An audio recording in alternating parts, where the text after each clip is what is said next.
마틴 루터킹 목사의 딸 버니스 킹 목사가 한국을 방문했습니다.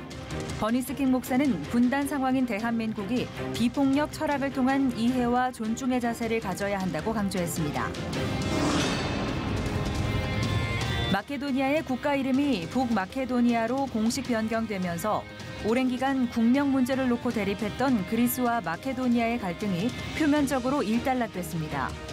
그러나 그리스 국민들은 여전히 거리로 나와 시위를 벌이며 협상을 타결한 정부를 강하게 비판하고 있습니다. 아시아 연합신학대학교는 세계 선교의 비전으로 차별화된 교육을 이어가고 있습니다. 교육 현장이 무너지고 있는 상황에서 기독교 교육 현장의 역할을 짚어봅니다. 여러분 안녕하십니까? C채널 매거진 굿데이 첫 소식입니다. 네, 마틴 루터 킹의 막내딸이자 공식 후계자인 버니스 킹 목사가 방한해서 3.1운동 100주년 행사 참석과 DMZ 견학 등의 일정을 진행했습니다. 버니스 킹 목사는 이번 방문을 통해 한국 사회가 마틴 루터 킹 목사의 정신인 이해와 존중의 자세를 가져야 한다고 강조했습니다. 조홍현 기자가 보도합니다. 안전하고 편안한 나라. 세계적인 인권운동가 버니스 킹 목사가 밝힌 우리나라에 대한 첫 소감이었습니다. 킹 목사의 어린 시절, 여의도 순복음교회 조용기 원로 목사의 설교를 듣게 된 후 한국에 가서 꼭 조 목사를 만나겠다는 꿈이 이뤄졌습니다. 킹 목사는 누구나 총기를 가지고 다녀 자칫 사고가 일어날까 불안해할 수밖에 없는 미국에 비해 한국은 마음 놓고 다닐 수 있는 좋은 나라라고 밝혔습니다. 하지만 분단 상태인 한반도를 넘어 이제는 대한민국 안에서의 갈등과 분쟁이 심해지고 있는 상황에 대해서는 비폭력 철학을 통한 서로의 이해와 존중의 자세를 강조했습니다. 킹 목사는 폭력적인 행동 대신 서로가 머리를 맞대고 다름을 인정하면서 소통에 집중해야 한다고 말했습니다. As dialogue ensues, in order to address conflict, both sides have to talk to each other. They have to communicate and they have to listen to the issue from each side. And they have to do the hard work of seeking to listen for a common pathway forward. And that requires being willing to make some compromises on each side. 버니스 킹 목사는 한국 크리스천 청년들과 함께한 희망 토크쇼 시간을 통해서도 교회에 대한 인식 개선의 필요성을 역설했습니다. 한국 교회가 영향력을 잃어버린 시대, 성도들이야말로 믿음을 가진 사람들로 이뤄진 공동체적 관계로서의 구성원이라고 강조했습니다. 킹 목사는 다른 사람의 필요를 이해하고 존중함으로써 교회가 잃어버린 선한 영향력을 되찾을 수 있다고 덧붙였습니다. That the church is not a building, it is the people. And that to gain influence, the people have to begin to really connect with other people, not in a religious sense, but in just a human-to-human connection, caring about the needs of others. It will help to regain influence because people want to know how much you care before they know how much you know. 버니스 킹 목사는 5살 어린 시절 백인 우월주의자의 총에 맞아 숨졌던 아버지 마틴 루터 킹 목사를 생각할 때마다 분노를 참지 못할 때도 많았습니다. 하지만 어머니의 모습을 보며 분노 대신 다른 긍정적인 상황들을 보면서 긍휼을 베푸는 법을 배웠고 그 후 인권과 폭력 문제를 해결하기 위해 많은 노력을 기울여 왔습니다. 아버지의 뜻을 이어 미국 사회에 활발한 인권운동과 비폭력 운동을 펼치고 있는 버니스 킹 목사. 이제는 이 땅의 청년들에게 다시 희망과 용기를 가지라고 말합니다. C채널 뉴스 조우현입니다. 하노이 회담의 뚜렷한 결과를 내놓지 못해 평화를 향한 갈망의 목소리가 이어지고 있는 가운데 한반도와 세계 평화를 위해 교회가 가져야 할 자세에 대해서 논의하는 자리가 마련됐습니다. 변현준 기자가 보도합니다. 지난해 8월 남북의 화해와 상생, 교류, 그리고 협력을 목표로 발족된 한국교회 남북교류협력단. 남북교류협력단이 지난 4일부터 이틀간 한반도 평화시대를 만들어가기 위한 한국교회의 역할을 논의하고자 국제세미나를 개최했습니다. 개회 예배로 시작된 세미나는 남북 화해와 평화정착 관련 발제들과 분과 모임, 성서연구 등의 순서로 꾸며졌습니다. 국내외 참석자 60여 명은 통일이 될 때 직면할 수 있는 문제점들에 대해 의견을 나누며 대응 방안을 모색했습니다. 독일 개신교연맹의 클라우디아 오스타링 목사는 독일 통일 당시를 예로 들며 동서독의 통일이 너무 급격히 진행돼 문화와 시스템의 차이에서 오는 사회 문제가 야기됐었다고 밝혔습니다. It was too fast. We had a different culture at that time. It developed in different ways during the separation time, and the people in the Eastern knew what is to do, and then to support this and not to come and come with the whole system. 오스타렉 목사는 이어 교회 디아코니아 사역이 통일 과정의 어려움을 극복하는 해결책이 됐다며 남북 화해의 열쇠가 될 수 있다고 당부했습니다. 피터 프루프 세계교회협의회 국장은 이제는 북한의 물질 지원을 넘어 안전하고 지속 가능한 평화를 전해야 할 때라고 강조했습니다. I believe that the most important diaconal role for the ecumenical community now is in the field of advocacy and the promotion of peace, rather than in the delivery of humanitarian goods and services per se. What the current political moment calls for, in addition to relief from the most swingeing sanctions, is advocacy and support for a secure and sustainable peace, in particular through the conclusion of a peace treaty to replace the armistice agreement. 참석자들은 봉사와 화해, 평화의 정신을 통해 한반도 평화와 전 세계의 평화를 함께 만들어 나가자고 결의했습니다. C채널 뉴스 변은준입니다. 오늘부터 40일간 예수 그리스도의 고난을 묵상하는 사순절이 시작됩니다. 사순절을 맞아 사순절의 역사와 의미를 남경남 아나운서가 정리했습니다. 십자가에 못 박혀 돌아가신 예수님의 고난을 묵상하며 우리의 죄를 회개하고 예수 그리스도 십자가 은혜에 감사하는 절기 사순절. 사순절은 교회사적으로 깊은 뿌리를 지닌 중요한 절기 가운데 하나로 기원 후 325년 니케아 공의회에서 처음 언급돼 제 수요일부터 총 40일 동안 지키는 전통으로 이어졌습니다. 특히 사순절의 마지막 한 주간은 부활절을 준비하는 가장 중요한 기간으로 지켜지고 있습니다. 올해 한국교회는 3월 6일부터 4월 20일까지 총 40일간 사순절을 지킬 예정입니다.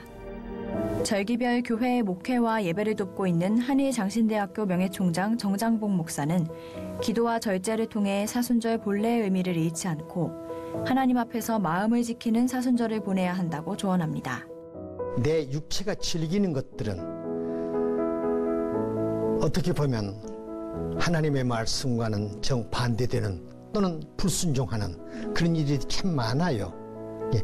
영혼을 즐겁게 하는 것은 하나님이 기뻐하시는 편이고 내 육신을 즐겁게 하는 것은 사탄의 세계로 늘 우리가 몰락되는 길을 가니까 바로 그겁니다. 내 육체를 즐겁게 하는 어떤 인터넷에 검색을 한다. 이것이 꼭 필요한 검색이라면 해야지. 그러나 내 업무와 관계가 없는 것인데도 어떤 육체적인 내 시각을 즐겁게 해주고 내 귀를 즐겁게 해주는 어떤 육체 중심의 어떤 즐거움 이런 데는 절제를 하는 것이. 특히 3.1운동 100주년과 북미 정상회담 개최 등 한반도의 평화를 위한 기도가 절실한 이때 하나님 앞에 무릎 꿇고 도우심을 간구하는 절기가 돼야 한다고 강조했습니다. 어려운 역경을 딛고 스텝 바이 올라가가지고 마지막 딱 해결될 때 오히려 더 하나님 앞에 감사하지 않을까. 하나님이 해주셨다는 그 은혜를 더 우리가 더 느끼지 않을까 이렇게 생각하면서 우리는 이 사순절에 꿈을 꾸되 이루가지 못한 꿈, 그 꿈을 이루게 해주실 하나님 앞에 매달릴 수 있는 좋은 기회로 또 기도의 제목으로 우리가 삼은다면 하나님이 함께 하시지 않을까. 예배가 이룩되고 부활의 찬미가 함께 불러질 수 있는 그런 날이 오지 않을까. 그래서 기도하기 위한 사순절 딱 시간이 맞아떨어진 거예요. 하나님의 계명을 받기 위해 40일을 지켰던 모세. 사탄의 유혹에도 광야에서 40일간 금식하셨던 예수님처럼 우리도 십자가의 의미에 더욱 집중하며 예수 그리스도의 사랑을 묵상하는 40일을 보내야 할 것입니다. 한국장로교총연합회와 한국교회연합이 지난 1년간의 종교인 과세 시행 상황을 점검하고 오는 10일 진행될 지급 명세서 작성 신고에 대한 실무적인 안내를 위해 설명회를 개최했습니다. 송태섭 한장총 대표회장은 지난해부터 시작된 종교인 과세에 대해서 교회와 관련 종사자들이 잘 모르는 게 현실이라고 판단해 시급히 설명회를 개최하게 됐다고 취지를 밝혔습니다. 권태진 한교연 대표회장도 종교인 과세는 생겨선 안 될 제도라며 그러나 악법도 법이라는 인식하에 적절히 대처하는 한국교회가 돼야 한다고 당부했습니다. 대한예수교장로회 합동총회가 이슬람으로부터의 공격에 대비하기 위한 총회 차원의 대책을 강화하기로 했습니다. 예장합동 이슬람대책위원회는 103회기 사역 주제를 이슬람에 대한 개혁주의적 입장, 한편으로 경계하고 한편으로 사랑하라로 결정하고 주요 일정을 공개했습니다. 이를 위해 오는 20일 전문위원 위촉식을 통해 유해석 선교사 등 36명을 전문위원으로 선임할 계획입니다. 또 연 1회 실시하던 세미나를 다음 달부터는 부산과 광주, 대전 등에서 3차례에 걸쳐 개최해 목회자와 성도들을 대상으로 이슬람에 대해 올바르게 이해할 수 있도록 교육할 예정입니다. 한국교회 언론회가 낙태는 생명 주권자에 대한 도전이며 명백한 살인행위에 해당한다고 주장했습니다. 언론회는 지난 4일 우리 사회의 두려운 변화를 염려한다는 제목의 논평을 통해 최근 낙태죄 위헌 여부를 놓고 논란이 되고 있는 가운데 낙태 금지를 위헌이라고 판단해 폐지한다면 생명경시 풍조를 확산시키게 될 것이라고 밝혔습니다. 이어 낙태를 죄로 취급하지 않는다면 수많은 생명들이 합법적으로 죽게 될 거라며 생명 주권은 하나님께 있다는 생각을 가지고 생명을 중시하는 사회 분위기를 만들어야 한다고 강조했습니다.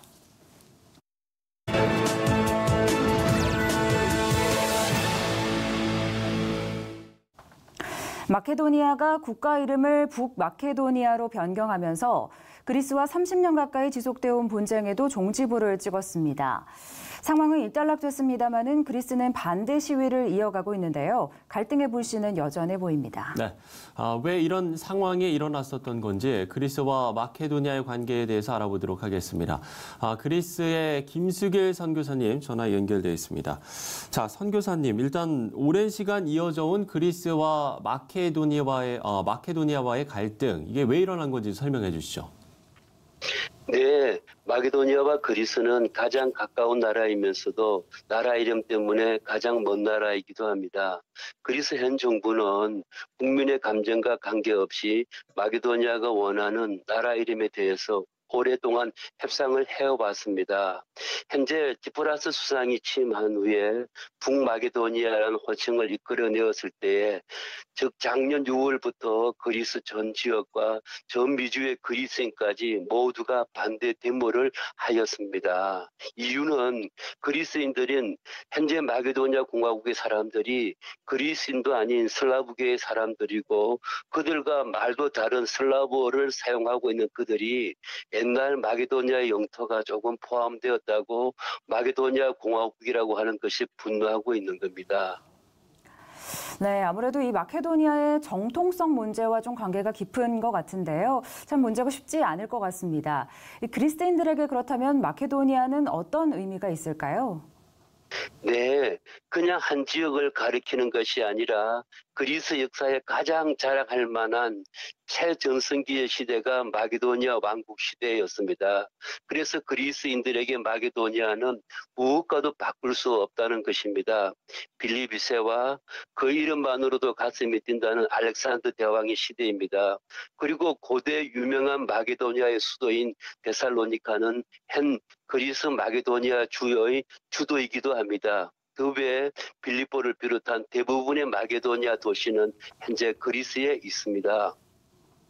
예, 말씀을 들어보니까요, 그리스인들이 반발할 만하겠다라는 생각도 좀 드는 것 같습니다.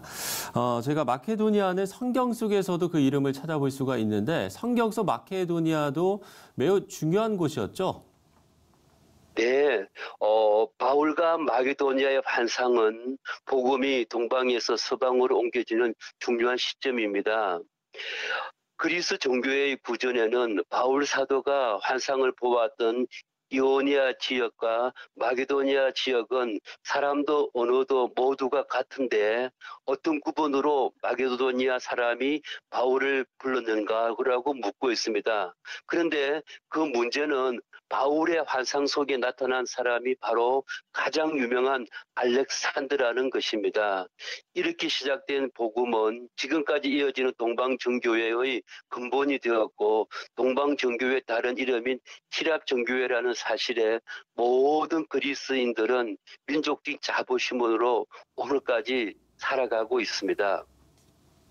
네, 일단 갈등이 일단락돼서 참 다행이고요. 하지만 지금 좀 유럽에서 희미해진 복음의 역사성이 잘 보존되고 그 능력이 회복되기를 좀 희망해 봅니다. 그렇습니다. 자, 다음 소식 전해드리겠습니다. 한 조사에 의하면 우간다 아동 중 120만 명의 아이들이 에이즈로 부모를 잃었다고 합니다. 아무 대책 없이 고아가 된 아이들의 보호가 국가적으로 큰 문제가 됐는데요. 네, 그래서 이런 상황에 놓인 아이들을 돌보는 일 또한 교회의 중요한 사역이 됐는데요. 좀 헌신적인 돌봄으로 기적 같은 인생의 변화가 나타나고 있다고 합니다. 우간다에서 전해온 소식입니다. The sounds of Lake Victoria, Africa's largest lake. Nestled on its northern shores is the Ugandan city of Entebbe. This is home for Lydia Tierra. Lydia's father was a well-known Christian leader in Uganda, but he'd been living a double life. When you were 17 years old, something that in some ways perhaps changed your life, turned your life upside down. Yeah, Daddy died of AIDS. He died of AIDS after a long illness that we hadn't even known about. Do you know how he got AIDS? Oh yeah, later on we got to know he had an affair. But no one knew he was dying of AIDS. He had kept it a secret. Did you feel angry? Yeah, I was angry. I was angry. Angry at God, angry at your father? My father and God and everything, you know. To me, I looked at him as someone who should have been a perfect person because he gave me really a perfect picture of who he was. A year later, her mother also died of AIDS. I was asking God, I asked God, why did this have to happen, you know? But Lydia was not alone. An estimated 1.2 million children in Uganda have lost one or both parents to AIDS. A close family friend decided to foster Lydia. Chibirige Timothy pastors one of the largest evangelical churches in Entebbe. Soon after the death of Lydia's parents, he and his wife made a commitment to love and care for her. An act of kindness that Lydia says started her on a journey of healing and restoration. That was a turning point for me at that time. Lydia spent the next several years allowing these scriptures to speak into her broken life. She soon discovered that, like her father, she too was a sinner, saved by the grace of God. I began looking at my father in a very different way. But I wished he was around to just tell him, Dad, I'm very sorry, and I understand. Do you still carry that unforgiveness? Oh, no. That bitterness? No. That anger? What happened? The bitterness began to go away and the anger, because I realized I'm not any different from him, because now I know I'm forgiven. I'm a sinner. I need Christ just like you needed him. Soon after finishing university, Lydia joined Wycliffe, one of the largest Bible translation groups in the world. With the blessing of her foster parents and church, she became Wycliffe's first Ugandan missionary. I'm saved and I've known his love. So we've been called to pass on the love, to pass on the message he's given us to other people. There's no exception. So now she travels around her country, helping to translate the Word of God into native languages and ministering hope to people living with AIDS. 17 years after losing her parents to the disease, Lydia now focuses on promoting hope in Jesus Christ to those living with and affected by HIV/AIDS. Even through those experiences, people may have hope even when they're diminishing physically. They know within their soul that one day they will meet him. I knew the power of forgiveness and his love for us.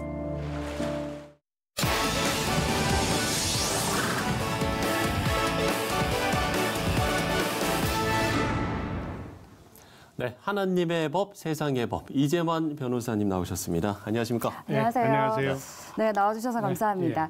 그 최근에 교육부가 이 성폭력 예방을 위한 매뉴얼을 좀 발표를 했어요. 어떤 내용인가요? 교육부는 결국은 이제 학교에 대한 그 인권 문화, 친화적인 그 학교 인권 문화 및 그다음에 이제 성폭력 대응 능력을 이제 높이기 위해서 그 대응 매뉴얼을 이제 이번에 모든 학교에 배포했습니다. 그래서 결국은 이제 성폭력이라는 것은 형법이나 성폭력 처벌에 관한 특례법 또는 아동 보호에 관한 그 특례법에 의해서 폭행이나 협박, 또 요즘에 이제 흔히 알려진 위계나 위력에 의해서 결국 성적 자기 결정권을 침해하는 그런 강간이나 또는 또 추행, 그 외의 불법 촬영 등을 모두 의미하는 것이고요. 성희롱은 이제 업무상 지위에 있거나 또는 의무 없는 일을 이제 강요하면서 성적 요구나 성적 운동으로 인해서 상대방으로 하여금 불쾌감이나 또는 어떤 성적 만족을 얻기 위해서 상대방한테 혐오감을 느끼게 하는 그런 일체의 행위를 말하는 것이죠. 이것은 이제 모든 그 학생이나 그 구성원들을 상대로 하는 그런 매뉴얼이고요. 이 매뉴얼에는 실제적으로는 그 조치 단계까지도 다 절차가 되어 있습니다. 그래서 교직원의 경우에는 이제 성고충 상담 기구, 또 학생의 경우에는 학교 폭력 전담 기구에 신고를 하면 거기에서는 이제 이에 대해서 어떤 조치에 대한 이행을 진행하게 이렇게 되어 있고요. 만약에 피해자가 학생일 경우에는 반드시 수사기관에 신고하도록 그렇게 되어 있습니다. 뭐 이제라도 이런 매뉴얼이 나온 게 마련이 된 게 참 다행스럽습니다만 그동안에 이런 성폭력 문제가 계속적으로 좀 지속돼 왔었지만 교육부가 상당히 뭐 수동적이었다 이런 좀 비판도 있지 않았습니까? 네, 그런 비판이 있었죠. 이제 미투가 이제 계속되고 있는 가운데 이제 이른바 스쿨 미투도 끊이지 않았는데요. 이 점에 대한 교육부의 대처가 너무 미흡하지 않았나 하는데 이번에 이제 성폭력이나 성희롱에 대한 대응 매뉴얼을 처음으로 배포해서 이제 이런 비판에서부터는 이제 일부 벗어나게 됐죠. 네, 그렇군요. 이번에 이 교육부 지침 내용을 보니까 성폭력뿐 아니라 성추행 부분도 같이 포함이 좀 되어 있어요? 예.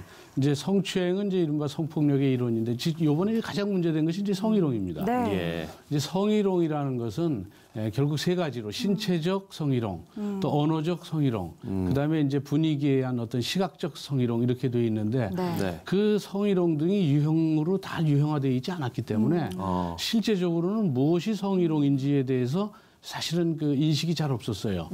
그래서 이번에는 그걸 구체적으로 유형화했는데요. 이제 신체적 성희롱이라는 것은 이제 결국 사람에 대해서 뭐 치마 길이가 짧다고 치마를 지도봉으로 이렇게 꾹꾹 누른다든지 또는 이쁘고 뭐 귀엽다고 하면서 뭐 껴안아 준다든지 뭐 헤드락을 한다든지 또는 뺨을 부빈다든지 이제 이런 행동들은 이제 그동안 이제 일상적으로 했었지만 이건 전부 이제 성희롱이 되고 또 하나 이제 이런 신체적 성희롱 외에 언어적 성희롱은 이제 학교 성적을 올리기 위해서 이제 암기라든지 어떤 집중을 좀 높이기 위해서 여러 가지 이제 지도 방법 중에 하나로 이제 음담 패설이랄 수도 있고 어떤 성적인 비유일 수도 있는데 이런 비유로 강의를 또 많이 하기는 했었어요. 그런데 아무리 암기나 또는 수업에 집중을 높이기 위한다고 하더라도 이런 음담 패설이나 성적 비유 이런 건 모두 성희롱이고 또 뭐 연인 간에 쓸 수 있는 뭐 자기라든지 이런 말들을 상대방한테 써서 상대방으로 하여금 불쾌감을 느끼게 한다면 이것도 마찬가지로 결국은 이제 성희롱이 되는 것이죠. 이런 것들이 이른바 언어적 성희롱이고 이제 분위기한 성희롱은 싫은데도 자꾸 쫓아다닌다든지 또는 의도적으로 둘만 있는 공간에 같이 있게 해서 상대방으로 하여금 혐오감을 느끼게 하거나 또는 불안감을 느끼게 한다면 이것도 마찬가지로 분위기에 한 성희롱이 됩니다. 글쎄요, 뭐 지금 좀 변호사님 이야기를 들어보면 지금까지 들었던 행동들 중에서 이게 좀 저희가 학교에서 좀 자주 볼 수 있었던 이런 행동들이 좀 상당히 많은 것 같거든요. 결국은 이제 그만큼 흔히 있었다는 것이죠, 성희롱이. 그리고 이 성희롱에 대해서는 어떤 범죄라는 그런 인식이 없었어요. 그렇기 때문에 그 성희롱을 문제 삼지도 않았고 근데 이번에 이제 유형을 만들어서 이것은 성희롱이다라고 이제 일반에 알려줬기 때문에 결국 이것이 성희롱이라는 것을 알게 되면 그만큼 이제 그런 행동들이 점점 줄어들 것으로 보고 있습니다. 네. 사실은 이런 대책이 만들어진다는 건 환영할 만한 일이긴 한데 요즘 계속 미투가 이어지고 있지 않습니까? 그런데 좀 일각에서 우려하는 것은 별다른 결과물 없이 계속해서 폭로전만 난무하는 것이 아니냐 이런 우려들도 있어요. 네, 그렇긴 하죠. 사실은 이제 폭로전이 난무해서 결국은 이제 그 피로감이 상당히 커지고 있는 건 맞죠. 그런데 이제 그러다 보니까 어떤 것이 성희롱이냐 이런 문제 때문에 이른바 펜스룰이라는 것처럼 그럼 아예 결국 같이 만나는 기회 이런 것을 없게 하자. 그러다 보니까 이제 양성평등으로 가야 되는 것이 여성들이 자기 발전을 위해서는 뭐 사실 남자들하고 같이 회식도 하고 해외 출장도 같이 해야 되는데 회식이나 해외 출장을 여성들하고 같이 하지 않는 이 펜스룰로 이 문제를 해결하려고 하다 보니까 결국은 양성평등이 아니라 여성한테 어떤 기회를 줄이는 그런 여러 가지 잘못도 있고 또 실제적으로 피로감도 상당히 많아지고 있습니다. 아주 사소한 일의 경우에도 성희롱으로 보고 있으니까 실제적으로 아주 그 잘생긴 그런 사람이 얘기했을 때는 성희롱이 아니고 좀 마음에 안 드는 사람이 얘기했을 때는 외모 차별. 그렇죠. 그러니까 그 성희롱이라는 것이 불안감이나 혐오감 이런 것들인데 이게 상대방의 누구냐에 따라서는 그게 성희롱이 될 수도 있고 안 될 수도 있고 주관적이 의해서 된다면 문제가 아니냐. 그래서 이제 그런 부분에 대해서도 상당히 이제 그 불만이 많았었죠. 그런데 이번 매뉴얼에서는 유형을 다양화했으니까 누가 하더라도 이것은 성희롱이다 이런 것이죠. 결국 그렇게 되면 결국 구성원 상호 간의 인권을 존중하는 그런 문화도 형성될 수 있고 또 성인지 감수성이 제고될 수 있기를 결국 기대하고 있는 것이죠. 자, 학교 성폭력에 대한 이야기를 좀 해보겠습니다.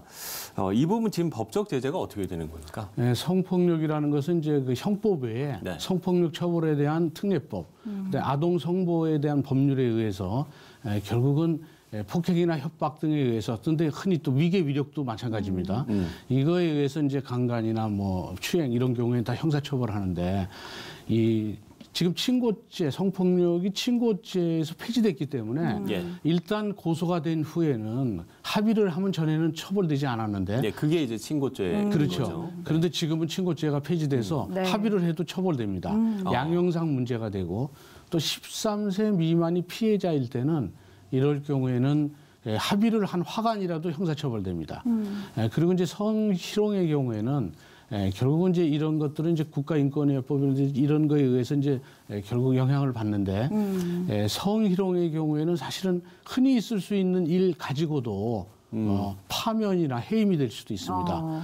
그래서 성희롱에 대한 처벌 수위가 상당히 높습니다. 그러게요. 그래서 중징계잖아요. 그렇죠. 중징계. 그러니까 파면이나 해임 중징계죠.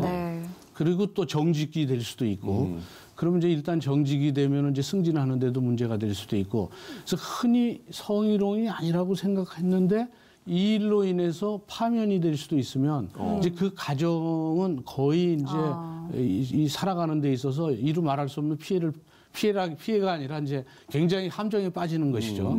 그래서 이제 성희롱에 의해서 실족하지 않도록 상당히 성인지 감수성을 지금 높여야 될 필요는 있죠. 근데 최근에는 이제 그 성인지 감수성이 예민하지 않으면 안 되는 것이 지금 기성세대들은 이제 별로 이것을 죄라고 생각하지 않았는데 시대 정신이 너무 빨리 변하고 있어요.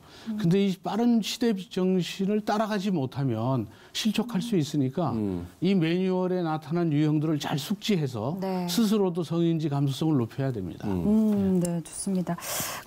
최근에 우리 사회에서 일어나고 있는 미투 사건들을 좀 보면 가장 좀 심각한 것이 또 2차 피해입니다. 이 부분에 대한 좀 대응책은 마련이 되어 있나요? 그런 점에 대해서도 돼 있죠. 이제 특히 학교에서 일어나는 성폭력, 성희롱의 경우에는 가해자와 피해자 간에 화해를 종용해서는 안 된다. 이렇게 얘기를 하고 있고요. 또 성희롱에 대해서 그동안은 이제 관용적으로 했는데 관용적인 태도를 지향해라. 실제 그래서 중징계가 흔히 나오고 있습니다, 지금. 그리고 네 번째는 피해자가 비난받는다. 피해자가 잘못한 거 아니냐.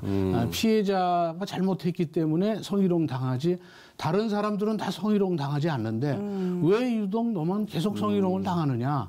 이래서 피해자에 대한 2차 피해, 또 피해자의 인적 사항이 밖으로 나와서 네. 노출돼서 그 가족까지 피해를 입는 이런 2차 피해가 되지 않도록 네. 이렇게 잘 조치를 하라고 이제 그런 매뉴얼에도 그게 돼 있고요.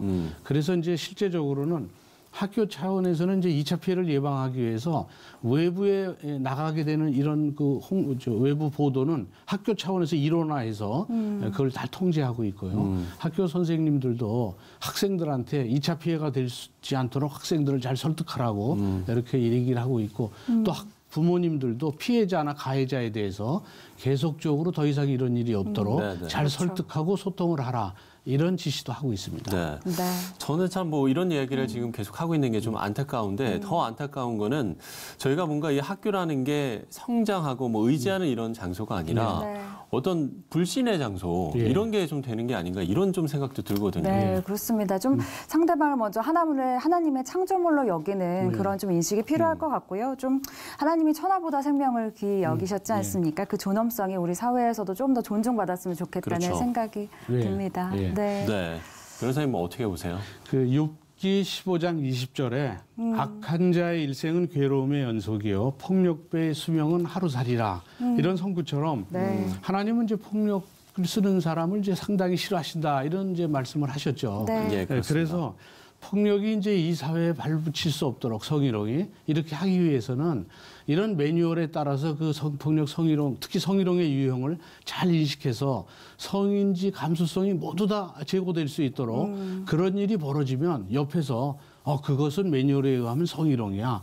이게 문제를 피해자가 삼으면 파면이나 해임이 될 수도 있어 하고 주변에서 가르쳐주면 이런 성희롱이 점점 확대되지 않게 초기에 주변에서 각자 성인지 감수성이 제고되면 자꾸 지적을 해주면 결국은 이것은 성희롱이 될 수도 있겠구나. 네.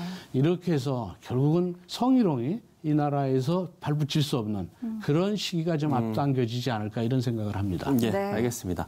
자, 하나님의 법, 세상의 법 이재만 변호사와 이야기 나눠봤습니다. 오늘 말씀 고맙습니다. 고맙습니다. 예, 감사합니다.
네, 기독교 교육 한국교회의 희망. 3월 한 달 전국의 신학교와 기독교 학교 총장님들을 모시고 기독교 교육의 현주소와 나아갈 방향에 대해서 말씀을 나눠봅니다. 네, 오늘은 그 첫 시간으로 아세아 연합신학대학교 정흥호 총장님 스튜디오에 모셨습니다. 총장님 안녕하십니까? 안녕하세요. 네. 자, 먼저 축하의 말씀을 좀 드려야 될 것 같아요. 네, 10대 총장으로 아세안연합신학대학교 10대 총장으로 선임이 되셨는데 일단 먼저 취임 소감부터 좀 들어볼까요? 모두가 다 어렵다고 하는 시기에 제가 총장을 맡게 됐습니다. 그러나 또 한편으로는 우리가 위기는 기회라는 말이 있듯이 그렇죠. 이 상황을 또 잘 타개하면 우리 한국의 교회와 또 특별히 선교에 더 큰 힘을 불어넣을 수 있으리라 생각하고 제가 또 이 직임을 맡았습니다. 네, 또 직이 막중하실 것 같습니다. 다시 한번 축하드립니다. 네. 그 많은 분들 아시겠지만 아세아 연합신학대학교에 대해서 좀 소개를 해주시면 좋겠는데요. 네, 아세아 연합신학대학교는 우선 한국에서 자생적으로 만들어진 학교가 아니라 국제적인 분위기 가운데 세워진 학교입니다. 그래서 1968년 싱가포르의 그 아시아 태평양 전도 대회 때 빌리 그레함 목사님을 중심으로 아시아에 있는 교회 지도자들을 양육할 수 있는 교육기관을 세우자. 그런 취지가 모아져서 1974년에 한국에 처음으로 세워진 것입니다. 네. 그 당시 때에 우리 학교 이름이 ACTS, Asian Center for Theological Studies and Mission. 이렇게 타이틀이 붙었습니다. 그때는 그 대학교, 아시아연합신학대학교가 세워지기 전입니다. 네. 대학교는 1980년에 세워졌고요. 그 이전에 1974년에 이미 아시아연합신학연구원 ACTS라는 학교, 교육기관이 세워진 것입니다. 네. 특별히 아세아연합신학대학이 세계선교에 큰 비전이 있는 것으로 알고 있는데 이렇게 어떤 세계선교의 비전을 둔 계기가 있었을까요? 조금 아까 말씀드린 대로 이 교회 학교가 세워진 배경이 국제적이고 복음주의적이고 교회 연합적으로 세워졌습니다. 그렇죠. 그래서 이 학교 이름에 들어가 있듯이 Asian Center for Theological Studies and Mission이 들어갔습니다. 그래서 Theological Studies 신학 연구, 신학 교육과 함께 선교라는 타이틀이 들어가 있습니다. 제가 알기로는 아마 학교 이름에 이렇게 신학 연구와 선교가 들어가 있는 학교는 보질 못했습니다. 그래서 처음부터 태동 때부터 선교 지향적인 학교였습니다. 이미 비전이 설립 때부터 이미 들어가 있었네요. 그렇습니다. 그래서 저는 좀 거만한 표현이 될런지 모르지만 액츠가 살아야 한국 교회가 살고 선교가 산다 이렇게 표현을 하고 거만한 표현은 아닌 것 같습니다. 그래서 특별히 이 ACTS는 또 사도행전하고 같지 않습니까? 사도행전 영어 표현은 ACTS, X가 돼서 이게 뭐 우리 학교의 브랜디이기도 하면서 사도행전의 의미를 담고 선교 지향적인 학교다 이렇게 말씀을 드릴 수 있을 것입니다. 좀 설립 배경도 말씀을 해주신 대로 어떻게 보면 선교를 좀 지향하는 그런 학교인데 그런 만큼 좀 교육 내용에도 좀 선교 중심으로 간다든지 다른 학교들과의 차별된 부분이 있을 것 같습니다. 어떤 부분이 있을까요? 그렇습니다. 전체 우리가 모든 사실 커리큘럼이 선교 중심적으로 교육을 하고 있고요. 선교라고 하는 그 단어 안에는 단순히 신학과 선교만이 아니라 교육이든 상담이든 복지든 모든 이런 그 학문의 영역이 같이 들어가 있기 때문에 우리가 그 커리큘럼 상에 선교 지향적이지만 선교만 가리키는 것이 아니라 선교를 중심으로 하여 다른 학문의 영역들을 같이 포용하고 포함하고 있다 이렇게 말씀을 드릴 수 있을 것입니다. 자, 이번에는 조금은 불편한 이야기가 될 수도 있을 것 같은데요. 최근 기독교 교육은 물론이고 신학 교육도 위협을 받고 있습니다. 앞서서 총장님이 위기는 기회다라고 말씀을 해주셨는데 일선 현장에서 느끼는 교육의 위기감 어느 정도입니까? 해마다 다릅니다. 해마다 심도가 깊어지고 있습니다. 저희들도 작년에 예상하지 못했던 어떤 그 학생 수의 문제나 지원자들의 문제가 피부에 와닿을 만큼 그런 위기다라는 걸 느끼게 되었습니다. 그런데 말씀을 드린 대로 위기는 기회입니다. 하나님이 또 이런 위기를 통해서 우리 자신을 다시 돌아보게 하고 아까 제가 그 대담스러운 그 표현을 썼지만 액츠가 살아야 한국 교회와 선교가 산다고 하는 말씀은 액츠 자체가 세계 복음화의 중심에 서서 세워진 학교이고 또 선교 지향적인 학교이기 때문에 그리고 특별히 저희들은 특정 교단이나 교파에 소속돼 있지 않습니다. 교회 연합적입니다. 그래서 이 액츠라는 학교가 매우 상징성이 있어서 이 액츠가 살아야 움직여야 한국 교회에 우리가 원동력을 줄 수 있고 또 교회 자체가 신학교로부터 지도자들이 나와야 교회가 같이 살 수 있는 공존 또 공생의 관계라고 생각을 들어서 분명 우리가 위기이긴 하지만 이 위기를 또 잘 기회로 살리면 오히려 한국 교회와 선교에 더 힘을 불어넣을 수 있는 원동력을 불어넣을 수 있는 그런 기회라는 의미에서 제가 자꾸 말씀을 드리고 있습니다. 네. 사실 이 한국교회 내에서도 교단과 교파를 초월한 한국교회 연합과 일치에 대해서 강조하고 있는데 그 문제들이 좀 신학교에서부터 좀 해결되면 좋겠다라는 생각도 드는데요. 그렇습니다. 사실 이런 상황이 계속 지속되다 보니까 학생들이 겪는 어려움도 꽤 클 것 같습니다. 좀 피부로 느끼는 어려움들 중에는 어떤 것들이 있을까요? 사실은 뭐 신학대학뿐만 아니라 일반 대학에서도 이미 많이 만연돼 있는 이야기들이죠. 예. 졸업하고 취직이 어렵고 갈 데가 마땅치 않은 부분들이 있는데 네. 저는 이렇게 얘기하고 싶어요. 신학대학교를 나온 사람들은 세계가 우리의 마켓이다. 세계로 나갈 수 있는 기회가 훨씬 더 많이 열려 있습니다. 그래서 국내뿐만 아니라 우리는 선교라는 그 단어 자체가 세계를 대상으로 하고 있고 저희 학교의 그 모토도 아세아와 세계 복음화입니다.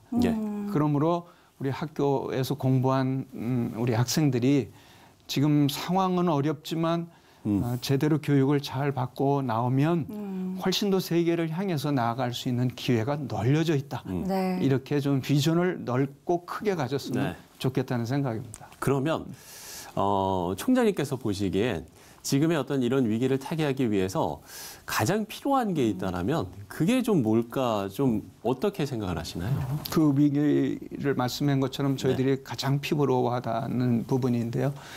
교육이라는 게 현실성도 있어야 되잖아요. 이상적인 것만은 아니고 현실적으로 그럼 우리 이 학생들이 무엇을 공부해서 현장 가운데 나올 수 있겠는가. 그것은 결국은 교육의 다변화라고 생각합니다. 교육의 다변화? 네, 저희가 신학과 선교라는 두 단어를 놓고 이야기를 하지만 이것을 잘 수행하기 위해서는 훨씬 더 교육의 다변화가 이루어져야 된다.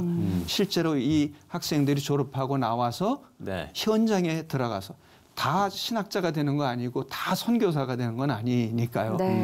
이 세상 가운데 나가게 되는데 그럼 이 세상 가운데서 그들이 선교적 마음을 가지고 어떻게 자기들의 직장이든 사역을 감당할 수 있을까? 그것은 바로 우리의 교육의 다변화가 이루어져야 된다라고 생각합니다. 그렇죠. 그래서 저도 거기에 지금 많은 관심을 가지고 있고 우리 교수진들도 거기에 초점을 맞춰서 교육을 어떻게 이 돌아가는 변화되는 세상 가운데 우리 학생들이 졸업해서 들어갈 수 있도록 교육의 다변화라는 표현을 쓸 수 있을 것 같습니다. 예, 이렇게 교육의 다변화까지 말씀을 저희가 들어봤습니다. 네. 글쎄 저희의 목표는 그야말로 뭐 하나님이 바라시는 인재상이 되지 않을까 싶은데 이 아세아 연합신학대학교에서 총장님께서 바라는 우리 학생들의 인재상이 있을 것 같습니다. 마지막으로 총장님이 생각하시는 인재상에 대해서 좀 여쭙겠습니다. 한마디로 국제적 글로벌 리더 함양 이렇게 표현할 수 있습니다. 국제적 글로벌 리더 함양. 네. 저희가 실제로 1974년부터 외국인 학생들을 받아서 교육을 시켰습니다. 지금 현재도 한 70여 명이 20여 개국에서 온 외국인 학생들이 캠퍼스에서 기숙사에서 같이 지내고 있습니다. 그런 분위기와 환경을 통해서 우리 학생들이 글로벌 리더십을 가지고 나온다면 아까 말한 대로 세계가 우리의 시장이 되는 것이고 자기들이 받은 하나님으로부터 받은 그 기프트 재능을 활용한다면 훨씬 더 이 세계를 향해 나갈 수 있는 길이 있고 또 비전을 세워나갈 수 있다고 저는 확신하고 있습니다. 네, 좋습니다. 좀 미래의 목회자들이 좀 건강하게 많이 배출이 되고 또 그들이 또 세상에서 빛과 소금의 역할을 할 수 있는 토양이 마련됐으면 좋겠다라고 저희도 이제 기도하는 마음으로 함께 하도록 하겠습니다. 네, 그렇습니다. 네, 여기까지 듣도록 하겠습니다. 총장님 감사합니다. 오늘 말씀 고맙습니다. 네, 고맙습니다.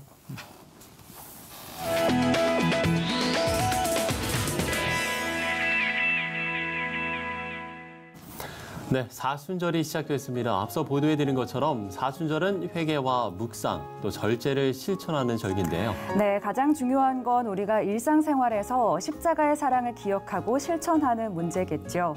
매일의 삶 속에 하나님의 임재 연습이 있는 사순절이 됐으면 좋겠습니다. 네, C채널 매거진 굿데이 오늘 순서는 여기까지입니다. 시청해주신 여러분 고맙습니다.